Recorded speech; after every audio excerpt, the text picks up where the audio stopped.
की डीआरडीए में तालाबंदी, महिला स्वयं सहायता समूह ने तिरंगे के नाम पर लगाया 25 लाख रुपए के घोटाले का आरोप। नमस्कार, आप देख रहे हैं इंडिया प्लस न्यूज और मैं हूं आपके साथ रश्मि पांडे। उत्तर प्रदेश के जनपद मुजफ्फरनगर में हर घर तिरंगा तथा तिरंगा यात्रा के नाम पर राष्ट्रीय ध्वज वितरण के लिए प्रत्येक स्वयं सहायता समूह से धनराशि लेकर 25 लाख रुपए का घोटाला करने का आरोप लगाया गया। स्वयं सहायता समूह से जुड़ी महिलाओं ने विकास भवन में धरना देकर बाकी पदाधिकारियों के साथ डीआरडीए कार्यालय में तालाबंदी कर दी। विकास भवन में महिलाओं ने शुरू किया धरना। जनपद में समूह सखी के नाम से 5100 महिला स्वयं सहायता समूह कार्यरत हैं। प्रधानमंत्री के आह्वान पर स्वतंत्रता दिवस के मौके पर हर घर तिरंगा कार्यक्रम के तहत सभी घरों पर तिरंगा लगाने के निर्देश दिए थे। भाकियू युवा मंडल अध्यक्ष एवं जिला पंचायत सदस्य पति विकास शर्मा का आरोप है कि डीआरडीए के तहत कार्य करने वाले स्वयं सहायता समूह जिला कोऑर्डिनेटर ने तिरंगे के नाम के प्रत्येक स्वयं सहायता समूह से 500 रुपए वसूल किए थे। उन्होंने बताया कि जो झंडा स्वयं सहायता समूह में कार्यरत महिलाओं को उपलब्ध कराया गया, उसकी क्वालिटी अत्यंत निम्न थी। उन्होंने बताया कि प्रत्येक समूह सदस्य महिला से 500 रुपए की वसूली की गई, लेकिन उसकी एवज में तिरंगा मात्र 10 रुपए की कीमत का उपलब्ध कराया गया। उन्होंने कहा कि राष्ट्रीय कार्यक्रम के नाम पर एक बड़ा घोटाला है, जिसको लेकर स्वयं सहायता समूह से जुड़ी महिलाएं धरना दे रही हैं। साथ ही बताया कि इस मामले में कई आश्वासन मिलने के बावजूद धनराशि वापस नहीं की गई, जिससे आक्रोशित महिलाओं ने मंगलवार को भाकियू नेताओं के साथ विकास भवन स्थित डीआरडीए कार्यालय में तालाबंदी कर दी। किसी प्रकार का कोई घोटाला नहीं, जांच में सब ठीक, ये कहना है सीडीओ का। बहरहाल अब हम आपको सुनाते हैं धरने पर बैठे इन लोगों का क्या कुछ कहना है इस पूरे मामले को लेकर। क्या नाम आपका? विकास शर्मा, युवा मंडल अध्यक्ष, भारतीय किसान यूनियन। आज आपके द्वारा विकास भवन में तालाबंदी की गई है, क्यों किया, क्या कारण है? ये जो गांव में सरकार द्वारा सखी महिला समूह बनाए गए थे, ये आज इनके हम साथ हैं, क्योंकि जो 15 अगस्त में तिरंगे को लेकर एक बहुत ही शर्मनाक घटना यहाँ के अधिकारियों ने की है। इन महिलाओं से, सभी समूह से, यहाँ के डीसी है प्रमोद यादव जी, इन्होंने 500 रुपये रिश्वत के तौर पे इन महिलाओं से लिए हैं। और हमारे जिले में करीब 5100 ग्रुप है महिलाओं के, तो उनका आप गुणा करके अगर देखोगे 5100 गुणा 500 तो करीब 25 लाख रुपए का घोटाला यहाँ डीसी साहब ने किया है। जब हमने इस मामले में डीसी साहब से बात करी तो डीसी साहब ने कहा कि आप लोग न समझो, मैं कोई पैसा नहीं लिया, जो लिया तो मैं वापस कर दूंगा, आप न छोड़ो। आज उन्होंने सब महिलाओं को ब्लॉकों पर रोकने का प्रयास करा, वहाँ पर सबको पैसे वितरण करने का उन्होंने प्रयास करा। इन्हें भगाया जा रहा कि हम आपके पैसे दे देंगे, आप अधिकारियों को ना बताओ। हम चाह रहे कि इस अधिकारी के खिलाफ कानूनी कार्रवाई हो, सस्पेंड हो, जिसने हमारे तिरंगे का अपमान किया है। कितने के तिरंगा दिया गया था इनको? इन्हें 10 महिलाओं का उनका एक समूह है और उनसे 500 रुपये लिए और 10 इन्हें तिरंगे दिए गए। और वे तिरंगे भी ऐसे हैं जो कटा हुआ है, कोई जला हुआ है, कोई बहुत ही घटिया क्वालिटी का कपड़ा उसमें लगा हुआ है। क्या लगा है राष्ट्रीय ध्वज का अपमान हो रहा है? ये राष्ट्रीय ध्वज का अपमान हुआ है। और जब से 75 साल में जब से हमारा देश आजाद हुआ, ये पहली बार हुआ कि तिरंगे में भी इन लोगों ने तिरंगे को बेचने का प्रयास किया। इन लोगों ने तिरंगे को का भी सम्मान को ठेस पहुंचाई। तो आप लोग चाहते क्या? हम लोग चाहते हैं कि इन पे राष्ट्रद्रोह का मुकदमा दर्ज हो, इसके खिलाफ ये सस्पेंड हो, और जब तक ये जेल नहीं जाएगा तब तक हम लोग यहाँ से अपना धरना नहीं उठाएंगे। ये हमारे महिलाएं, हमारे परिवार की महिलाएं, हमारी बहनें हैं, हमारी माताएं हैं। अगर इनके साथ कोई भी इन्होंने भ्रष्ट या कोई भी घपला करने का वो करा तो किसान यूनियन का ईट से बजाने का काम करेगा। इस धरने में कितनी कहाँ की महिलाएं शामिल? पूरे जिले से महिलाएं आई हुई हैं। हर ब्लॉक को महिलाओं को रोकता गया, सब इकट्ठे होकर यहाँ पे जत्थे उनके आ रहे थे। करीब यहाँ 1000 महिलाएं आ जानी थी, ये अभी 200-300 महिलाएं पहुंची, तो इन्हें वहाँ सब ब्लॉकों पर रोक दिया गया है। इनके सब कर्मचारी लगे हुए हैं कि आप लोग न जाओ, हम पैसा दे रहे हैं आपको। ठीक है, तो सुना आपने। बहरहाल इस पूरे मामले पर अधिकारियों का क्या कुछ कहना है, अब हम आपको वह भी सुनवा देते हैं, आप खुद ही देखिए। तालाबंदी किया, क्या कहना पूरा मामला? जैसा कि आप जानते हैं कि हर घर तिरंगा कार्यक्रम चला था। 11 से लेकर 17 अगस्त तक घर घर झंडा फहराना था। इस कार्य के लिए माह जून में सरकार की तरफ से निर्देश प्राप्त हुआ था कि सभी विभाग, सभी संस्थाएं, उसमें स्वयं सहायता समूह आदि सभी को मिलकर इस कार्यक्रम को आगे बढ़ाना था।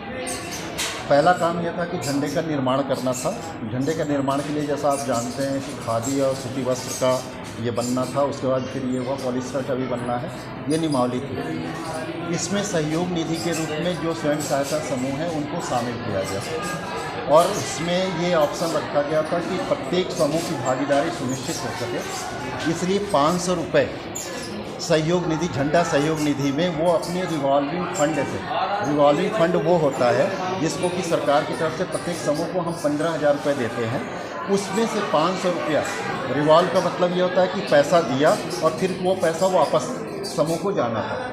500 रुपये के हिसाब से मांगा गया था, ये आदेश जारी किया गया था। और इन्हीं के संगठन, समूह सहायता समूह का जो बड़ा संगठन होता है जिसको CLF कहते हैं, उसको दिया जाए और वो झंडे का निर्माण कराएंगे।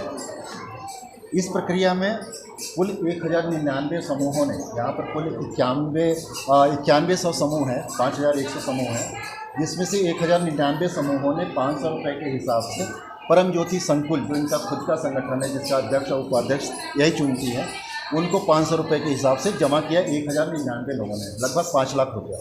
उससे 31,250 झंडे बनाए गए। झंडे की कीमत जैसे कि रखा गया 16 रुपये कॉस्ट पड़ी। पॉलिस्टर का बनना था, इसलिए ये MSME के माध्यम से संकुल ने खरीदा। MSME के माध्यम से सरकार ने भी सप्लाई किया था, वो 20 रुपये का दिया था, लेकिन इन्होंने 16 रुपये में लिया और वो झंडे विभिन्न विभागों को और स्वयं सहायता समूहों को निःशुल्क दिया गया। जो उनका रिवॉल्विंग फंड है 500 रुपया, वो कोई भी धन अगर समूह से लिया जाता है, चाहे वो आपस में करें चाहे किसी को भी दे, 4% के हिसाब से वो पैसा फिर वापस उस समूह में जाना होता है। 4% के हिसाब से 520 रुपया बनता है उनका, वो उनके समूह को वापस किया जाता है।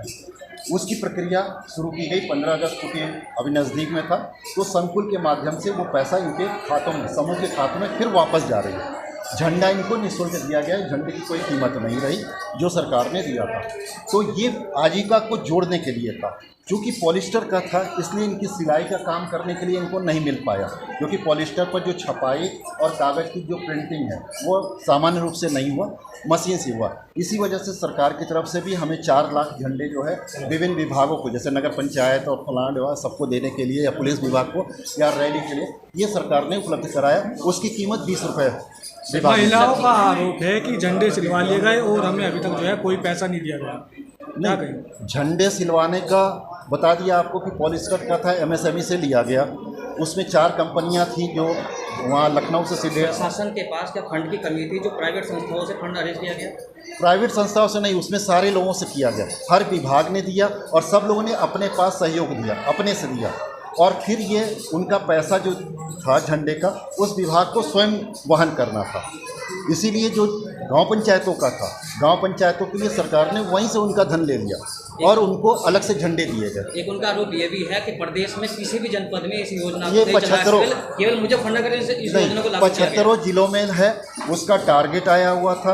प्रमुख सचिव महोदय मुकेश मेश्राम साहब का पत्र आया हुआ था, और ये पत्र वापसी के संबंध में, इसके संबंध में जो हमारे ब्लॉक स्तर पर जो कर्मचारी होते हैं उनके माध्यम से इनको कम्युनिकेट किया गया। मैं तो यहाँ पर हूँ, लेकिन जो नीचे का ब्लॉक प्लस उसके साथ हमारे वहाँ काम करते हैं ब्लॉक मिशन मैनेजर, उनके माध्यम से, समूह सखी के माध्यम से, समूह ये BC सखी होती हैं जिनको कि हम 75,000 रुपया भी देते हैं, 4% से वापसी कराते हैं, उन सबको।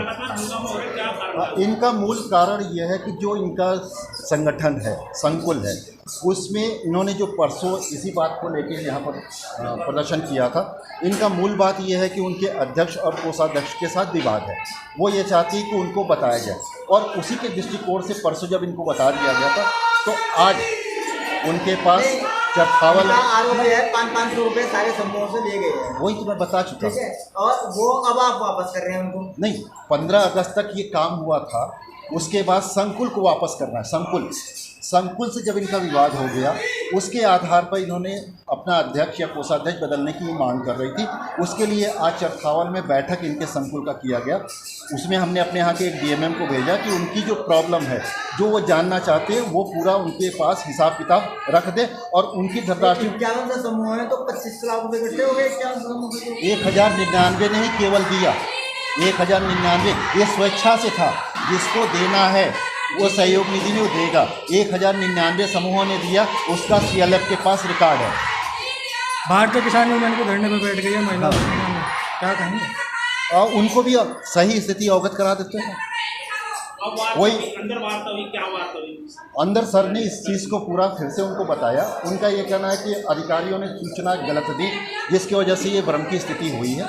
हम उनको सूचना देना चाहते हैं, इनके पदाधिकारी जो अध्यक्ष, कोषाध्यक्ष और चरसावल ब्लॉक में हैं और भी पदाधिकारी हैं, 2-3 पदाधिकारियों को दिक्कत है। जैसे एक हमारी उसमें बीसी सखी भी है जिनको 75,000 रुपया दिया गया है, 4% ब्याज से उनको भी वापस करना है। उनको भी सारी स्थिति, बैंक की स्थिति उनको मालूम है और वो लोग एक्सपर्ट हैं, खुद जानती हैं, लेकिन कुछ ना कुछ लगता है कि आपसी विवाद की वजह से इसको इस तरह से व्यक्त किया जिस जा रहा है। संस्था को आपके द्वारा कोई मानदेय नहीं दिया जाता, उस प्राइवेट संस्था से फंड क्यों रेज किया गया?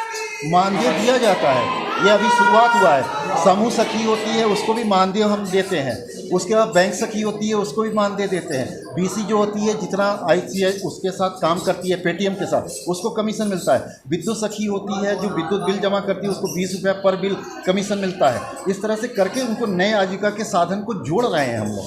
तो इनकी समस्या समाधान कैसे होगा? इनका समाधान पूरा कागज और उनके समूह के साथ बैठक करना है, जो उनका संकुल है वहाँ बैठक कर ले और जो बैलेंस शीट है या जो भी आमदनी हुई है वो उनके सामने रखा जाए, वो अपना समझ। कल आपके डीसी इनका पैसा वापस लौटाने की बात कर रहे थे, आज स्थिति दोबारा पलट गई है। मैं डीसी क्या? डीसी साहब ने कल इनका पैसा वापस नहीं, मैं ही तो हूँ, मैं ही तो डीसी हूँ। आप ही नहीं कहा। तो मेरे उसमें लिखा हुआ चिट्ठी उनको दिखा दिया कि इसमें लिखा हुआ हमने भेजा था 7 जुलाई को, और ये हमारे नीचे के अधिकारी को मालूम था कि ये धनराशि वापस जानी है। उसमें फिर कोई इस तरह का ये वर्ड तो है ही नहीं। आपका इस खबर को लेकर क्या कहना है, कमेंट में जरूर बताएं और ऐसी खबरों के लिए देखते रहें इंडिया प्लस न्यूज। मुजफ्फरनगर से इंडिया प्लस न्यूज के लिए संवाददाता तनवीर मलिक की रिपोर्ट। इंडिया प्लस न्यूज, सिर्फ वही जो सही।